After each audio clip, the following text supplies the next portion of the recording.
Halo, selamat sore Sobat Milenial and Gen Z. Bertemu kembali di program POV Times bersama saya Gilang Pandutanaya dan pemimpin redaksi IDN Times Mbak Uni Lubis, di mana kita akan membahas isu yang sedang ramai diperbincangkan dan bagaimanakah sudut pandang dari editorial IDN Times. Selamat sore Mbak Uni. Sore Gilang, sore juga Sobat Milenial and Gen Z dan juga Gen Alpha. Gen Alpha ya, yang datang di era tahun ini Mbak ya? Iya, jadi kebetulan kan kita ini selamat ulang tahun dulu. Betul. Buat Jakarta. Ya.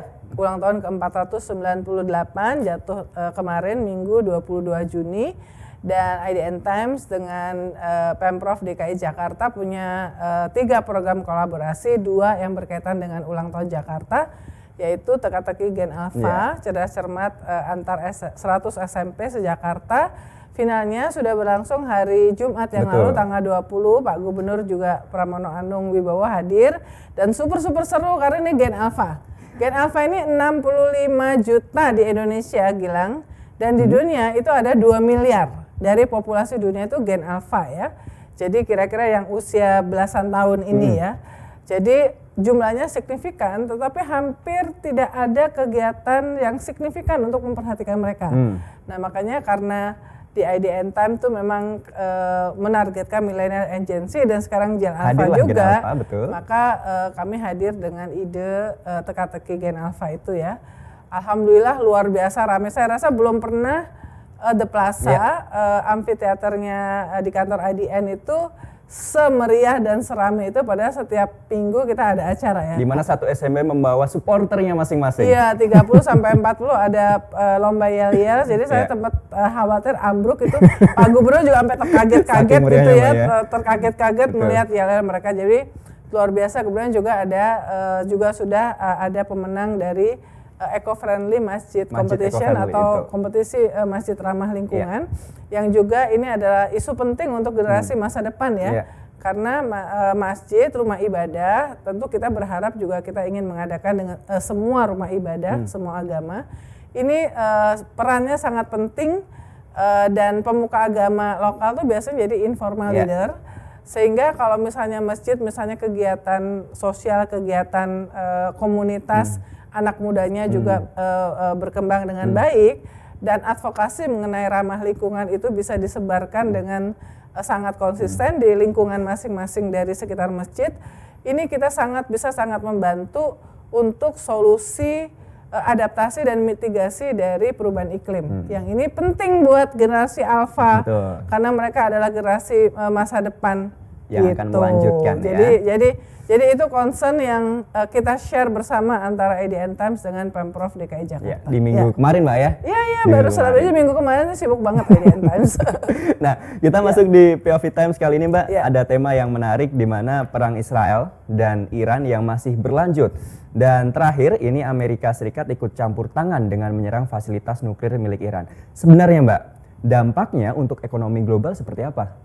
Ya, pertama tentu saja kalau terjadi perang ini sejak tanggal 13 Juni ya, sejak Israel menyerang instalasi penting di Iran, itu harga minyak dunia sudah merambat ya. Ada lembaga yang mengatakan merambatnya 5,6%, ada sampai 10%, tapi intinya itu sudah naik ya. Sekarang itu kan kemarin sebelum yang terjadi serangan itu kan kira-kira sekitar 65 dolar per barel ya. Sehingga buat asumsi APBN kita, asumsi harga minyak di APBN 2025 itu 82 dolar per barel, itu masih aman.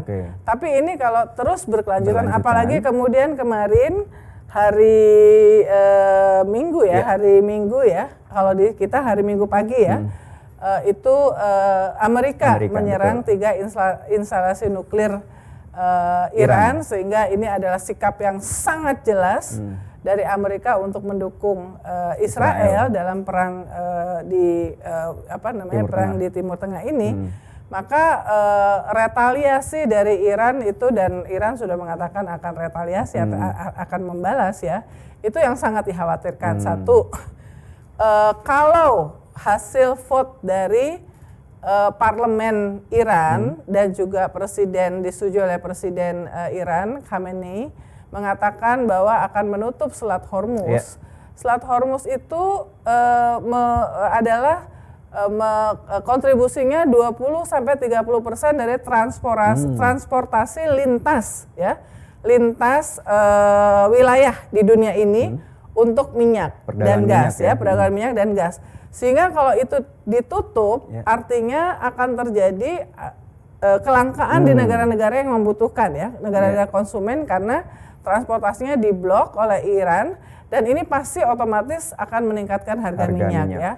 Sudah ada skenario kalau misalnya harga minyak, kalau itu terjadi, harga minyak itu bisa naik ke 100 sampai bahkan 120 atau 130 dolar per barel. Nah, kalau sudah 100, maka Indonesia pasti akan terkena dampak. Karena apa? Karena tadi asumsinya 82 di APBN 82 dolar per barel, maka yang pasti satu subsidi ya, subsidi harga itu akan membengkak, akan memberatkan dari APBN kita. Jadi selama ini ada hitungan dari para ahli bahwa kalau misalnya harga minyak itu naik 1 dolar per barel, itu akan menambah pembengkakan belanja kita, belanja di APBN itu 10 triliunan. Kalau sampai 130 dolar per barel, itu akan membengkak menjadi sekitar 330 triliun ya. Jadi defisit kita pasti juga akan meningkat. Menteri Keuangan Sri Mulyani beberapa waktu ini juga sebetulnya sudah sangat menunjukkan khawatir ya, khawatir jika perang ini tereskalasi, karena kan kita sekarang berarti udah ada 4 perang ya. Ini saya kebetulan hari Jumat malam saya dan beberapa teman itu ngobrol santai diskusi dengan Wakil Presiden Yusuf Kala ya. Dan kita bicara tentang persoalan-persoalan terbaru termasuk 4 pulau. Tapi terus kita bicara Pak JK itu sudah memberikan ancar-ancar, wanti-wanti sebetulnya. Bahaya nih kalau Iran sama Israel tereskalasi. Karena apa? Karena Israel di backup Amerika, kemudian Iran selama ini dekat dengan Cina dan Rusia ya. Betul. Kita sudah ada 3 perang nih yang belum selesai nih ya. Rusia dengan Ukraina, kemudian di Gaza ya, Israel dengan Palestina, lalu juga ada gejolak di India, di provinsi India dengan Pakistan, ditambah lagi ini yang berkepanjangan, ini akan sangat bahaya dampaknya terhadap dunia. Dan juga Indonesia, dimulai dari harga minyak. Kalau harga minyak naik, pasti semua harga naik. Transportasi, harga energi, semua harga akan naik dan pasti inflasi juga akan naik. Dan ini menambah kesusahan ya, problem bahwa sekarang ini ekonomi dunia melemah dan Indonesia juga melemah. Kita bisa ngelihat dari data-data angka-angka utama dari untuk mengukur kondisi ekonomi Indonesia, bahkan pertumbuhan ekonomi yang ditargetkan misalnya di atas 5% atau 5% aja nggak seperti itu ya. Jadi itu jadi global, dampaknya ke global, ke Indonesia itu mirip-mirip lah ya. Kalau misalnya ini berkepanjangan, dan dari segi global kalau misalnya Iran kesel banget ya. Selama ini Iran itu dikenal juga membackup organisasi seperti milisi Houthi yang Yaman, yang kalau mereka menyerang semua transportasi laut ya, karena kan barang-barang pokok, kebutuhan pokok dunia itu kan ya nggak naik pesawat tapi naik laut ya, dan kemudian mereka memblokir terusan Suez segala macam, artinya tidak hanya minyak ya, tetapi semua barang-barang yang didistribusikan lewat selat itu ya, antara Asia dengan Eropa akan sangat terganggu, termasuk ekspor minyak sawit kita, ya kan? Jadi ini kita juga bisa terkena dampaknya ya. Jadi itu juga yang dikhawatirkan ya, pelemahan rupiah. Jika investor global menghindari pasar berkembang seperti kita, emerging market, karena mereka narik uangnya langsung ke negara mereka ya, nilai tukar rupiah bisa tertekan, meningkatkan biaya utang luar negeri dan juga impor. Nah, ini adalah dampak-dampak yang dikhawatirkan jika perang ini berkelanjutan, dan apalagi dengan sikap Amerika kemarin ya, pasti membuat Iran itu tidak tinggal diam ya. kita sedang menunggu nih bagaimana apakah mereka kemudian memutuskan untuk menutup Selat Hormuz, dan kalau ini terjadi tadi seperti yang baru saya katakan dampaknya akan sangat signifikan buat kita. Situasi krisis di Timur Tengah ya itu juga akan mengganggu potensi turis. Kita ini pariwisata ini betul. Lagi sedang mengembangkan pariwisata terutama untuk pasar Timur Tengah supaya banyak datang ke kita, wisata halal lah apa segala macam. Kalau situasi krisis maka minat itu tentu akan menurun ya, termasuk ke Bali dan Lombok yang selama ini menjadi tujuan wisata utama bagi warga dari warga dari Timur Tengah ya. Kemudian remitansi TNI karena banyak sekali TKI ya, tenaga kerja Indonesia yang bekerja di Timur Tengah. Kalau situasi ekonomi di sana memburuk, tentu yang dikirim oleh mereka ke keluarganya ke Indonesia atau selama ini kita kenal dengan istilah remitansi itu juga pasti turun ya. Nah tapi ini ada yang positifnya, tapi ini pun harus terukur. Jadi kalau misalnya harga minyak kita ini kalau menurut data Gilang, jadi kita ini setiap tahun mengimpor, kita tuh mengimpor gasolin sekitar 250.000 barel per hari. Minyak mentah sekitar 150.000 barel per hari.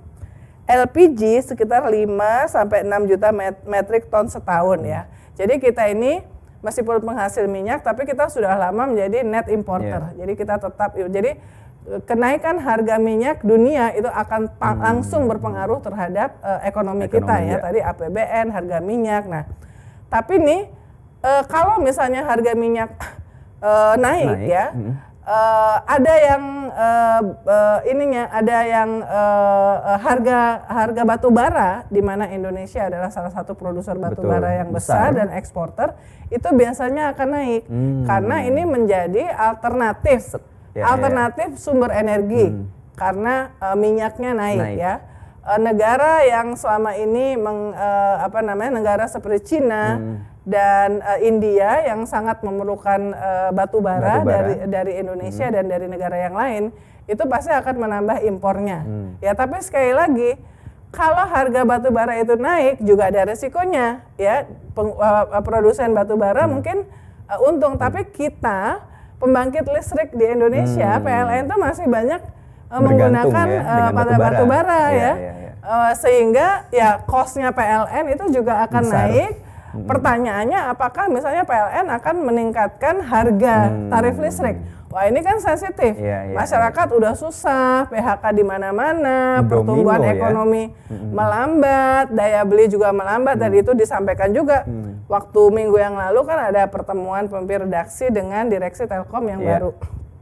Nah, Ibu Dian, CEO Telkom tuh mengkonfirmasi bahkan di industri telco juga merasakan penurunan daya beli, ya. Jadi yang mungkin misalnya kamu biasanya beli pulsa 100.000 sebulan, nah sekarang dengan mereka berkurang dengan kondisi itu karena mereka mementingkan kebutuhan pokok seperti pangan, bayar uang sekolah ya, kemudian mungkin transportasi ke tempat kerja kalau yang masih kerja, jadi biaya-biaya yang seperti itu lebih dihemat.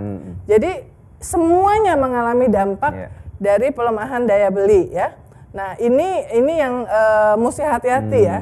Jadi tadi pagi saya telepon-teleponan sama Ketua Dewan Ekonomi Nasional Pak Luhut Binsar Panjaitan. Pak Luhut itu ada di Beijing ya.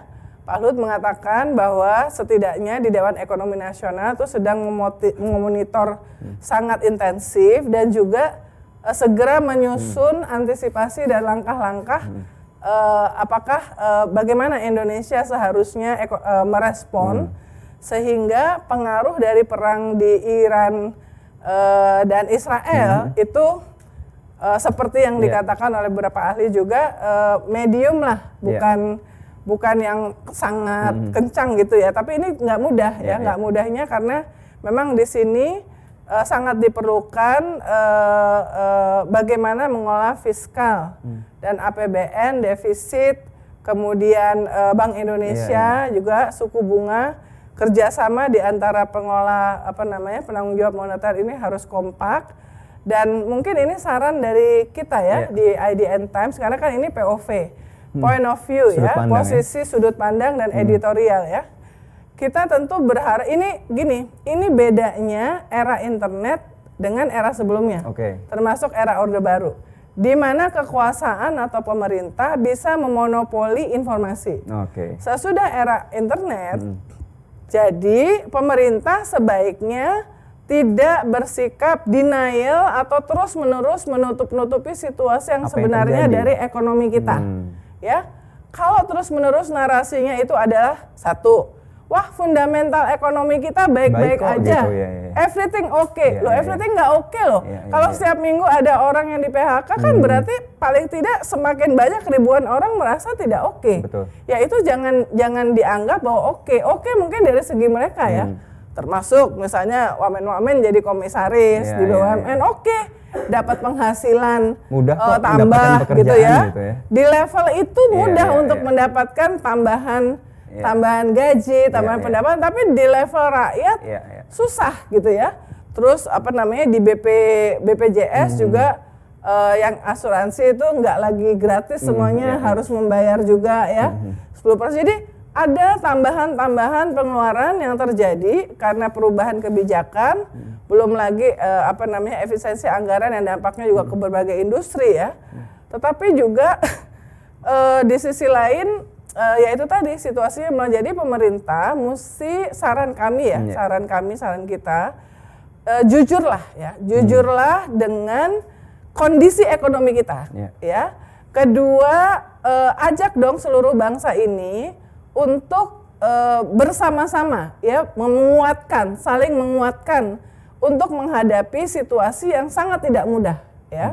Tapi syaratnya adalah jujur, yang kedua adalah konsisten. Kalau ngajak rakyat untuk susah bareng ya, itu ya pemerintah jangan kelihatan foya-foya ya, kemudian pejabatnya juga kelihatan foya-foya. Karena itu penting konsistensi itu ya. Kalau ngajakin orang untuk prihatin, lu prihatin dulu. Itu namanya leader tuh kayak gitu ya. Lu prihatin dulu dong. Ya seperti itu ya. Jadi jujur, kemudian mengajak bersama-sama, kemudian punya langkah-langkah yang jelas, terukur, dan memikirkan kepentingan semuanya, terutama kepentingan yang masyarakat yang kelas menengah ke bawah ya, yang pasti akan terdampak dengan apapun yang terjadi dengan guncangan ekonomi. Jadi kita berharap jangan ada kalimat-kalimat yang terlalu arogan, terlalu pede, mengatakan bahwa Indonesia baik-baik saja, padahal semakin banyak orang yang tidak merasa baik-baik aja. Dan Indonesia nggak sendiri, dunia juga seperti itu. Cuma kita ngelihat tuh bedanya bagaimana statement yang disampaikan oleh pemimpin di negara lain dibandingkan dengan pemimpin-pemimpin dan pejabat-pejabat negara kita, itu akan membedakan respon dan perasaan solidaritas dari rakyat Indonesia. Mungkin itu masukan dari IDN Time. Itu ya yang akhirnya membuat berdampak ke semuanya. Dan itu tadi tema yang kita bahas Mbak di episode kali ini. Dan satu aja kayaknya udah dampaknya banyak Mbak ya? Dampaknya kita berharap nih, karena tidak ada media itu tidak ingin kalau situasi ekonomi memburuk. Karena salah satu industri yang langsung terdampak jika ekonomi Indonesia memburuk itu adalah industri media. Betul. Mbak Uni, terima kasih banyak untuk waktunya. Sobat Milenial and Gen Z dan Gen Alpha, kita bertemu lagi di episode POV Time selanjutnya. Saya Gilang Pandutanaya beserta tim yang bertugas dan pemimpin redaksi IDN Times Mbak Uni Lubis pamit undur diri dari POV Times. Terima kasih dan sampai jumpa. Salam sehat selalu.